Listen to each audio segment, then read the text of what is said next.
पढ़ेंगे खुदावंद के जिंदा पाक कलाम में से अब्रानियों के नाम का खत, उसका 9 बाब उसके 11 आयत से लेकर 22 आयत तक। अब्रानियों का खत उसका 9 बाब 11 आयत से लेकर 22 आयत तक।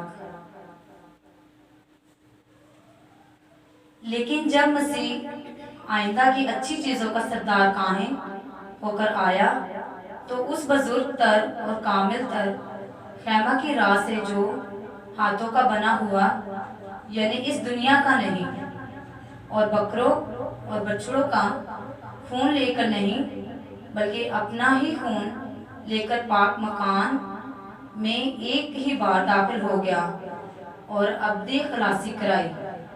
क्योंकि जब बकरों और बैलों के खून और गाय की राख नापाकों पर छिड़के जाने से ज़ाहिरी पाकीज़गी हासिल होती है, तो मसीह का खून जिसने अपने आप को अज़ली रूह के वसीला से खुदा के सामने बेऐब कुर्बान कर दिया, तुम्हारे दिलों को मुर्दा कामों से क्यों नापाक करेगा, ताकि जिंदा खुदा की इबादत करे। और इसी वक्त से वो नए अहद का दरमियानी है, ताकि उस मौत के वसीला से जो पहले अहद के वक्त के कसूरों की माफ़ी के लिए हुई है, बुलाए हुए लोग वादा के मुताबिक अब्दी मराज को हासिल करें। क्योंकि जहाँ वसीयत है वहाँ वसीयत करने वाले की मौत भी साबित होना ज़रूर है, इसलिए कि वसीयत मौत के बाद ही जारी होती है, और जब तक वसीयत करने वाला जिंदा रहता है उसका अजरा नहीं होता। इसीलिए पहला अहद भी बगैर खून के नहीं बांधा गया। चुनाचा जब मूसा तमाम उम्मत को शरीयत का हर एक हुक्म सुना चुका, तो बछड़ों और बकरों का खून लेकर पानी और लाल ऊन और जोफा के साथ उस किताब तमाम उम्मत पर छिड़क दिया और कहा कि ये उस अहद का खून है जिसका हुक्म खुदा ने तुम्हारे लिए दिया है। और इसी तरह उसने खैमा और इबादत की तमाम चीज़ों पर खून छिड़का, और तकरीबन सब चीज़ें शरीयत के मुताबिक खून से पाक की जाती हैं, और बगैर खून बहाए मुआफ़ी नहीं। खुदा के जिंदा पाक नाम के पढ़े और सुने जाने पर खुदा की खास बरकत हो, आमीन। कलाम को और खुदा के बंदा को वेलकम करेंगे जोरदार तालियों में। नाम में आप सबकी सलामती हो। मैं जब यहाँ बैठा हुआ था तो मुझे एक कलाम की आयत याद आ रही थी, ग्रंथियों के अंदर है, हमें यीशु की मोहब्बत से कौन जुदा करेगा। कहते तो हैं और पढ़ते भी हैं, हमें यीशु की मोहब्बत से कौन जुदा करेगा। इसका क्या मतलब है कि हमें कोई जुदा नहीं कर सकता। लेकिन आज हम कमजोर इंसान हैं, हमें सर्दी भी बड़ी लगती है, हमें गर्मी भी बड़ी लगती है, हम भूख से भी, वहां लिखा है ना भूख ना नंग ना तलवार, हमें यीशु की मोहब्बत से जुदा। और देखिए सब शिगिर्दों ने, एक आधा शिगिर्द होगा जिसने यानी कि अपनी तबई मौत मरा, बाकी सब क्या हुए, शहीद किए गए, आरों में चीरे गए, खालों में सिए गए, दीवारों में चुन दिए गए, लेकिन उन्होंने यीशु मसीह को नहीं छोड़ा। तो आज तारीख के अंदर, दुनिया के अंदर उसका नाम है। तो जो यीशु नाम को ऊंचा करते हैं, फिर यीशु भी हमें वो नाम देता है, क्योंकि लिखा है कि सरफराजी ना मशरक से आती है ना मगरब से। सरफराजी कहां से आती है? खुदा की तरफ से। तो अभी हमने आज हवाला पढ़ा, बड़ा खूबसूरत हवाला है, इब्रानियों का जो खत है, ये हम वसूख से नहीं कह सकते ये पौलुस रसूल का है, लेकिन पौलुस के नाम पर ये इसको मखसूस किया गया। इसके अंदर बहुत से ऐसे मुसन्नफीन की झलक नजर आती है। इस खत को जब पढ़ते हैं तो इस खत को, इसके अंदर ईमान का जिक्र है, हर चीज का जिक्र ये मुकम्मल इसके अंदर आता है।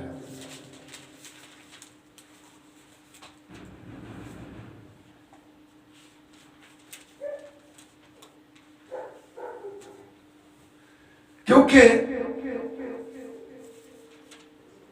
इस खत को जब हम पढ़ते हैं तो इस खत के लिए एक बड़ी अच्छी बात हमें मिलती है।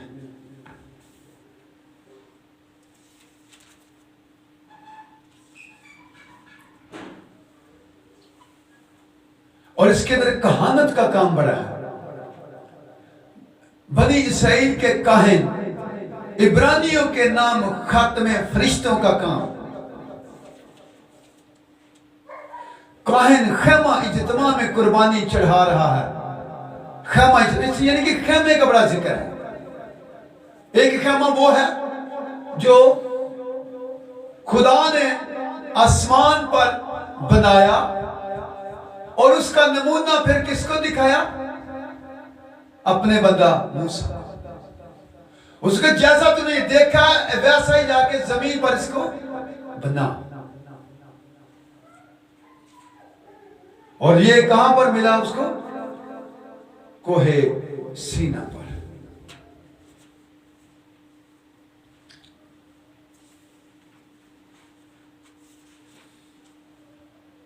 लिखा है कि लेकिन जब मसीह आइंदा की अच्छी चीजों का सरदार काहिन होकर आया, आइंदा का यानी कि आने वाली चीजों का, क्योंकि शरीयत एक अक्स है।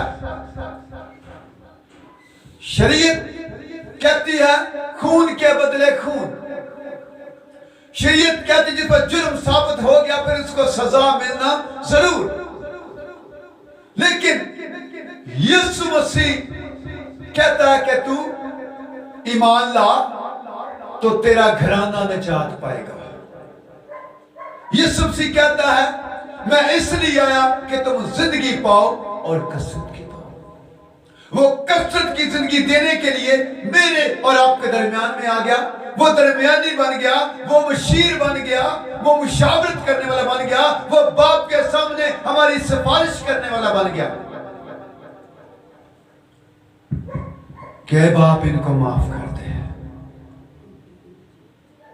इनके गुनाह भी तू मेरे जिम्मे लगा दे। क्यों? क्योंकि वो सरदार काहिन है जो अपना खून लेकर जाता है। जितने भी कहानत करते हैं, जितने भी काहिन हैं, वो बकरों का, बछड़ों का, बैलों का खून लेकर जाते हैं पाक तरीन मुकाम के अंदर। लेकिन मेरा और आपका यीशु मसीह अपना खून लेकर गया। लिखा कि एक ही बार क्षमा के अंदर दाखिल हो गया, बार बार नहीं। वो खून बार बार छिड़का जाता था, लेकिन मेरा और आपका यीशु मसीह एक ही बार उसमें दाखिल हो गया। साथ मिलकर पढ़ेंगे अमाल 20 बाब उसकी 28वीं आयत।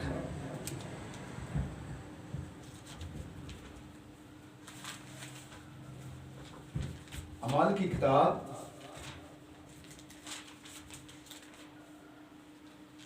उसका 20 बाब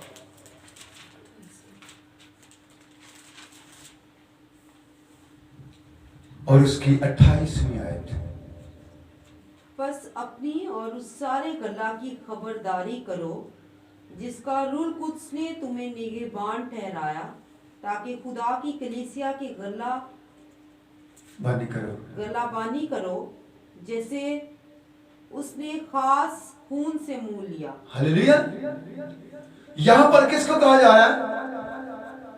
काहिन को, पासबान को, खादम को कहा जा रहा है कि बस अपनी और उस सारे गल्ला की खबरदारी करो।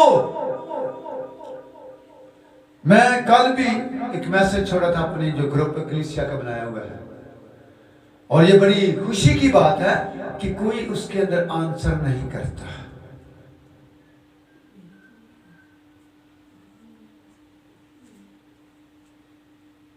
खुशी की बात है, कोई इसके अंदर आंसर नहीं करता कि जी हम आएंगे नहीं आएंगे, सुना है नहीं सुना है, मस्त सब। पासवान अपना काम कर रहा है, अपनी वो अजान दे रहा है, अपना ऐलान कर रहा है कि सुबह पाकीशाह है, इबादत है, 9 बजे है। यही है ना पासवान का बताना, ऐलान करना। लेकिन आगे जो कलीसिया है वो सोई हुई है। लेकिन उस दिन ये सारी चीजें आप पर गवाही देंगी कि मेरा बंदा, मेरा कलाम तुम तक पहुंचाया गया था।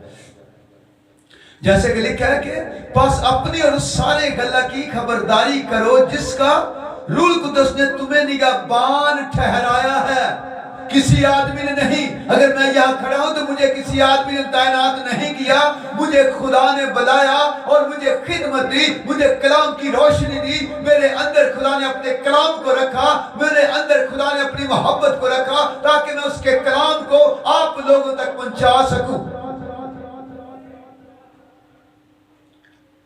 क्योंकि खुदा जिसको बुलाता है फिर अपना काम भी देता है। इसलिए वो कहता है कि मैं रूह कुदस ने तुम्हें निगाहबान ठहराया ताकि खुदा की कलीसिया की गल्लाबानी करो। आज कहते हैं ये फलां की कलीसिया, ये फलां कलीसिया सिर्फ खुदा की है और कलीसिया यीशु मसीह की है, क्योंकि यीशु मसीह दुल्हा है और हम उसकी दुल्हन हैं। मैं जब कल पूछूंगा लोगों से, लोग बड़े बहाने बताएंगे मुझे ये हो गया, मुझे वो हो गया, मैं ये हो गया। सारे बहाने सिर्फ चर्च के लिए, खुदा के लिए हैं।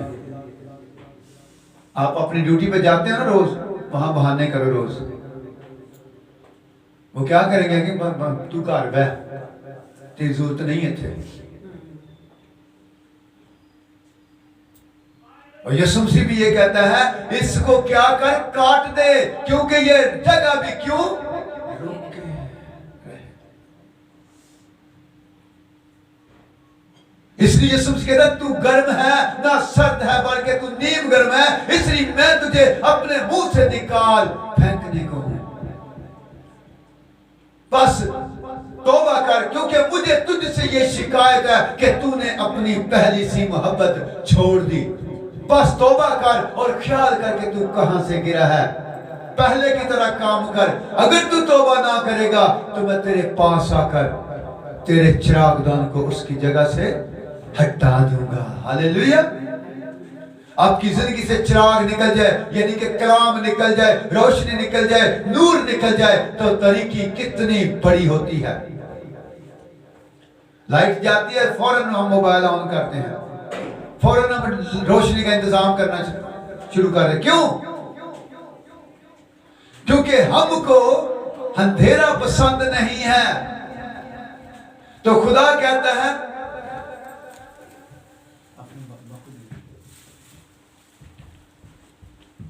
खुदा कहता है कि मैं तेरे पास आकर तेरे चिराग को, यानी कि तेरी रोशनी को उसकी जगह से हटा दूंगा और तेरी जिंदगी में तारीकी छा जाएगी। और यीशु मसीह ने कहा एक दिन आने वाला है जिसमें कोई काम ना किया जाएगा। वो तारीकी का दिन होगा, वो अबलीस का दिन होगा। आज मेरे और आपके पास वक्त है, इसलिए लिखा है कि रूह कुदस ने तुम्हें निगाहबान ठहराया ताकि खुदा की कलीसिया की गल्लाबानी करो, जिसे उसने खास अपने खून से, किसी बकरे के खून से नहीं, किसी बैल के खून से नहीं, किसी गाय के खून से नहीं, किससे मोल लिया है? अपने खून से। हम उसके खून खरीदे हुए लोग हैं, हमारी कीमत चुकाई गई है। इसलिए हम गाते हैं कलाम में, बेवफा ना हो तू मेरे खून खरीदे, कर मेरा ये इकरार तू मुझसे क्यों शर्माता। आज हम उससे शर्माते हैं। तो यीशु ने कहा जो बाप लोगों के सामने मुझसे शर्माएगा, मैं भी बाप के सामने उससे शर्माऊंगा। हमें आज अपने ऊपर गौर करने की जरूरत है कि हम कैसे चलते हैं, दानाओं की तरह या के नादानों की तरह। आज हमें इस बात के लिए आगे बढ़ना है।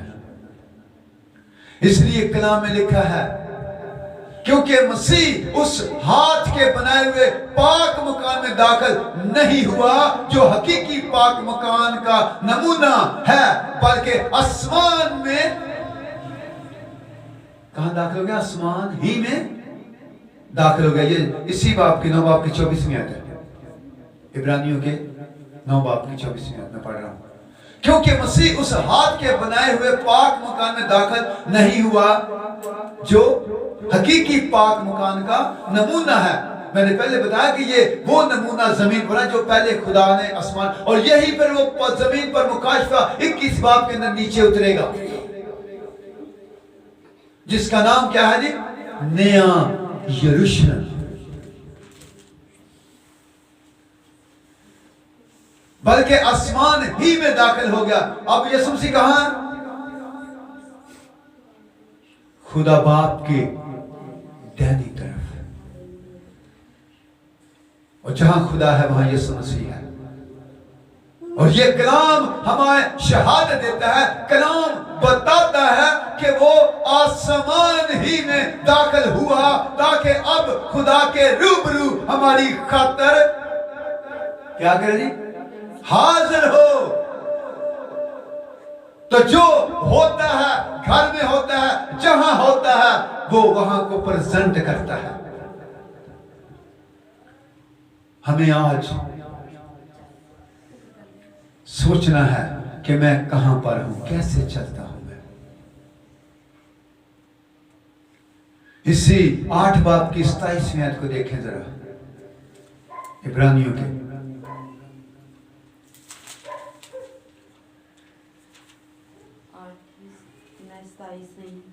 नहीं, इब्रानियों के 8 नहीं है, इसका है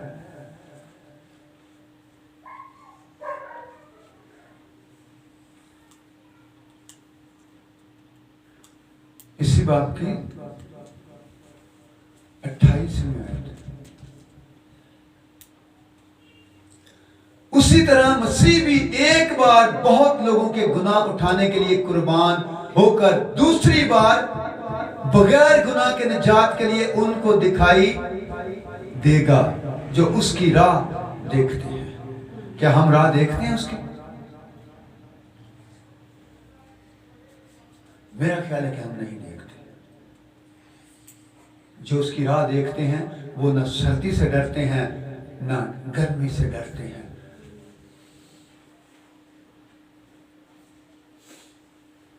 वो कहते हैं हमें यीशु की मोहब्बत से कोई जुदा नहीं कर सकता। ये भूख, ये नंग, ये तलवार, ये काल, ये गर्मी, ये सर्दी कुछ नहीं कर सकती।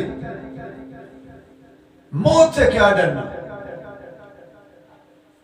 मौत यकीनी है, जिंदगी पे शक है।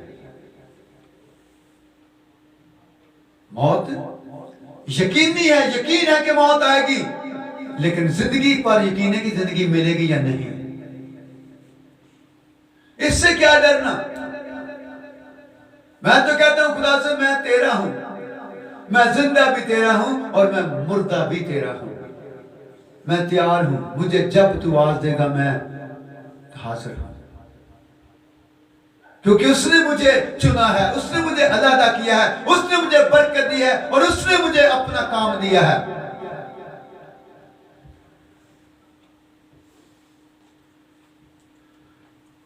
जब हम ये ऐसी बातों पर यकीन करते हैं तो फिर आप सर्दी को कहेंगे सर्दी बड़ी लग रही, सर्दी लगना शुरू हो जाएगी तुम्हें।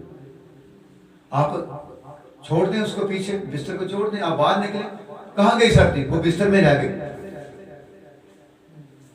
हम जरूरी काम जाते हैं बाहर, बारिश फिर भी जाते हैं, लेकिन खुदा के घर में आने में हमें मुश्किलात हैं, ठंड है, सर्दी है, बच्चों को ठंड लग जाएगी, बच्चे भाई बाहर गर्मियां में फिरते हैं।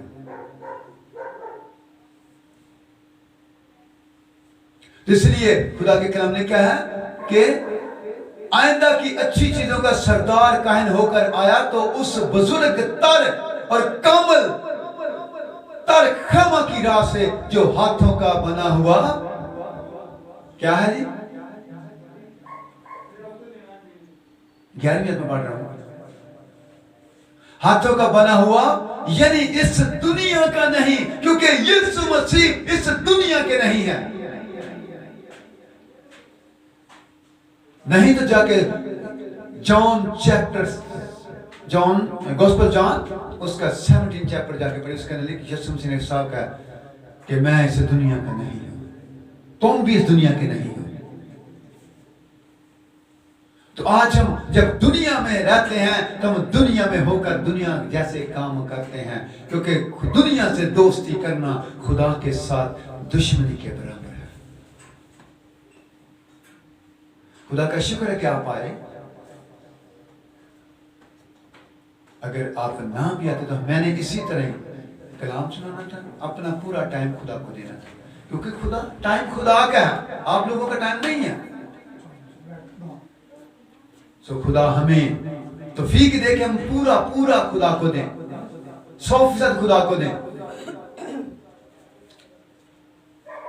उसकी बात में लिखा है, और बकरों और बछड़ों का खून,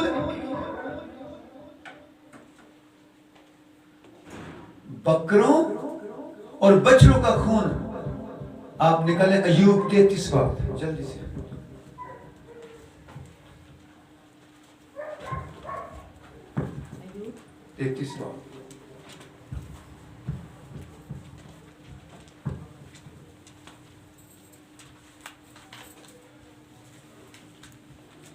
और उसकी 24 में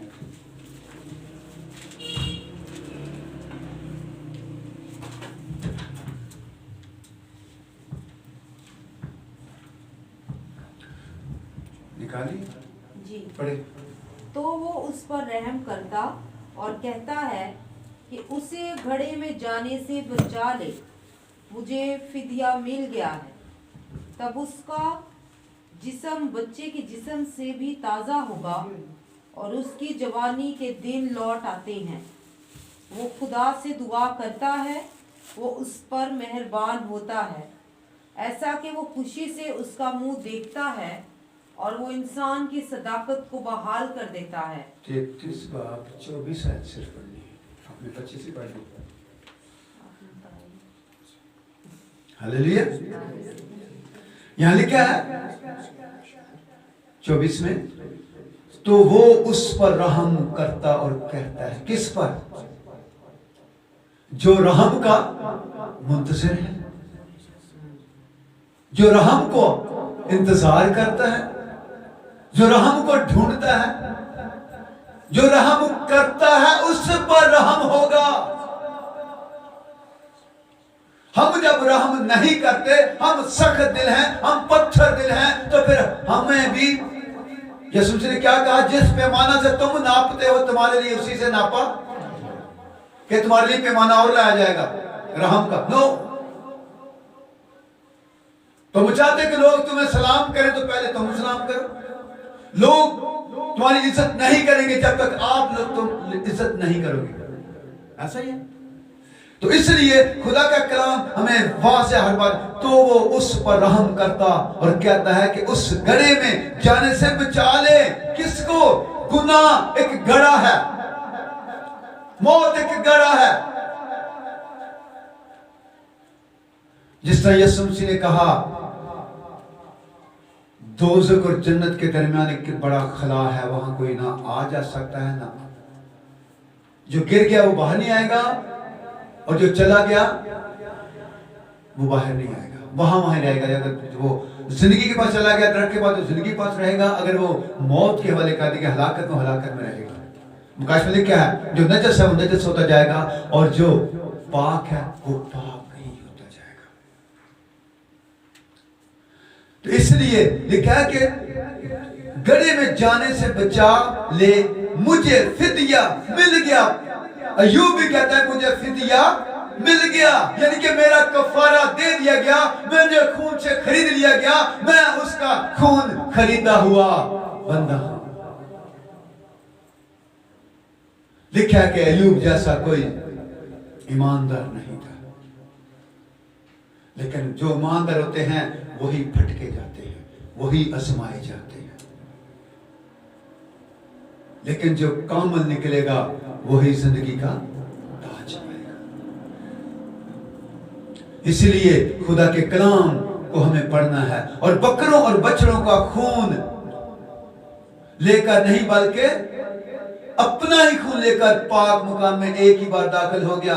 अहबार की किताब और इसका 16वां बाब।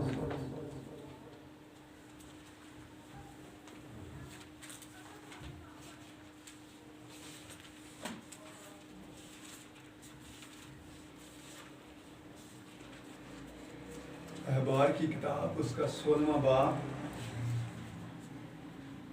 और उसकी 14 था 16। पढ़िएगा। फिर वो उस बछड़े का खून लेकर उसे अपनी उंगली से मशरक की तरफ सरपोश के ऊपर छिड़के और सरपोश के आगे भी कुछ खून अपनी उंगली से 7 बार छिड़के। फिर वो खता की कुर्बानी के उस बकरे को ज़बह करे जो जुमायत की तरफ से है, और उसके खून को पर्दा के अंदर लाकर जो कुछ उसने बछड़े के खून से किया था वही इससे भी करे, और उसे सरपोश के ऊपर और उसके सामने छिड़के और बनी इसराइल की सारी निजास्तों को और गुनाहों और खताओं के सबब से पाकतरीन मकाम के लिए कफारा दे। और ऐसा ही वो खैमा इज्तिमा के लिए भी करे जो उनके साथ उनकी निजास्तों के दरमियान रहता है। आमीन। यहाँ पर एक खैमा की बात की गई है और काहिन की बात की गई है। काहिन कौन है? यहाँ पर मूसा, और खुदा ने उसको मुकर्रर किया था। यहाँ पर खुदा उसको बता रहा है क्या करेगा। 14वीं आयत से, फिर वो उस बछड़े का कुछ खून लेकर, सारा नहीं लेकिन यीशु मसीह ने अपना सारा खून बहाया, हाथों से, पांव से, सर से, पसली से खुदा ने अपना खून बहा दिया और हमें क्या मूल ले लिया। और लिखा है कि बछड़े का कुछ खून लेकर उसे अपनी उंगली से मशरक की तरफ सरपोश के ऊपर छिड़के, सरपोश के आगे भी कुछ खून अपनी उंगली के से कितनी बार छिड़के? 7 बार, यानी कि 7 यीशु मसीह है।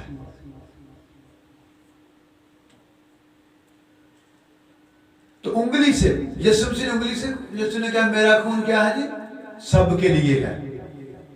मेरा खून तमाम बनी नौ इंसान के लिए है, क्योंकि पहले आदम ने गुनाह किया, पिछले आदम ने कफारा दिया। आदम फानी ने गुनाह किया और आदम सानी ने छुटकारा दिया, कफारा दिया। हालेलुया। सो हम आखिरी आयत में चलते हैं जो हमने पढ़ी है, 22वीं आयत। टाइम थोड़ा रह गया, पढ़िएगा जरा 22वीं आयत दोबारा।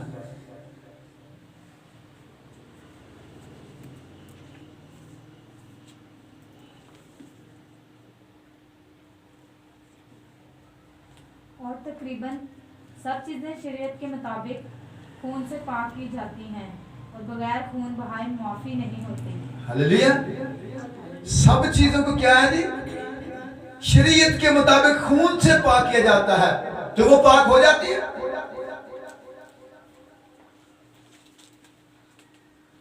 शरीयत को खून से पाक किया जाता है, किताब को पाक किया जाता है, सरपोश को, मेज को, बर्तनों को, जूफे को, जितनी वहां चीजें रखी जाती हैं, क्रोबियों के ऊपर, अहद के संदूक के ऊपर, सारी चीजों को भी पाक करते हैं।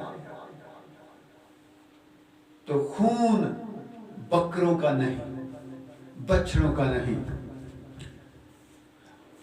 एक और आयत देखिए मेरे साथ,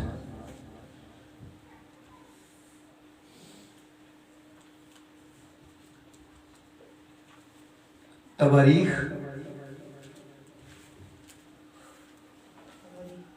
दूसरा तवारीख 29वां बाब और 22वीं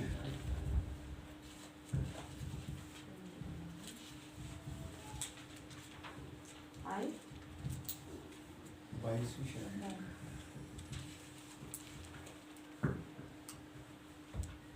तो उन्होंने बैलों को ज़बा किया और काहनों ने खून को लेकर उसे मज़बा पर छिड़का। फिर उन्होंने मेंढों को ज़बा किया और खून को मज़बा पर छिड़का और बरों को भी ज़बा किया और खून मज़बा पर छिड़का। और वो खता की कुर्बानी के बकरों को बादशाह और एक ही पंडित। जी यहाँ हमने क्या पढ़ा जी? उन्होंने बैलों को ज़बा किया और काहनों ने खून को लेकर उसे मज़बा पर छिड़का। काहनों ने कि काहिनों ने? काहनों ने। हालेलुया। तो खून हमें क्या करता है? सिर्फ पाप करता है। यीशु के खून में ये कुदरत यीशु का खून में पाक करता है, यीशु का खून में माफ करता है, यीशु का खून में जिंदगी देता है और यीशु का खून हमें शिफा देता है। सिर्फ पाक ही नहीं करता यीशु का खून। ये फर्क है मेंढों के और बछड़ों के खून का और यीशु के खून के में ये फर्क है। यहां लिखा है सो उन्होंने बैलों को ज़िबा किया और काहिनों ने खून को लेकर उसे मज़बा पर छिड़का। इसका मतलब पहले मज़बा पर खून छिड़का जाता है। आज मज़बा पर क्या छिड़का जाता है? ये मज़बा जहां मैं खड़ा हूं यहां पर यीशु मसीह को बुलाया जाता है, उसकी प्रस्तुति की जाती है, उसका तख्त लगाया जाता है। सो खून की कदर करें क्योंकि खून जिंदगी देता है, खून माफ करता है, खून शिफा देता है और खून मुझे और आपको बचाता है। अहबार की किताब उसका 17वां बाब है शायद। बस इसके बाद फिर हम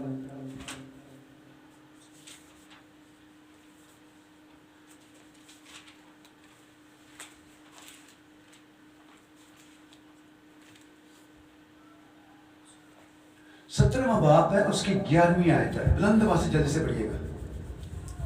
क्योंकि जिस्म की जान खून में है और मैंने मज़बा पर तुम्हारी जानों के कफारा के लिए उसे तुमको दिया है कि उससे तुम्हारी जानों के लिए कफारा हो, क्योंकि जान रखने ही के सबब से खून कफारा देता है। आमीन। कहाँ है नी जान हमारी? हमारे खून। हम क्या कहते हैं दूसरों को? मेरी जान। वो जान तेरी खून है, खून निकलेगा तो जान देगा ना। हमने देना भी कुछ नहीं है और जान भी दे देनी है। मैंने जान दे दी, तू मेरी जान, फलानी जान, टिंगरी जान। नो नो, जिस्म की जान खून में है और खून कफारा देता है। खून कफारा देता है।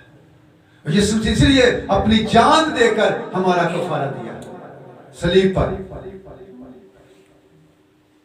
खुदावंद मुझे और आपको इस कलाम के मुताबिक जिंदगी गुजारने की तौफीक अता फरमाए। आए हम चंद में सोचें, क्या मैं खून की कदर करता हूं? मेरे लिए खून की क्या अहमियत है? मेरे लिए यीशु का खून कितनी अहमियत का हामिल है? यीशु मसीह के लिए मैं तैयार हूं। अगर आज आप तैयार हैं तो अपने आप को आज यीशु के खून और बदन में शामिल करें। यीशु के नाम में आमीन।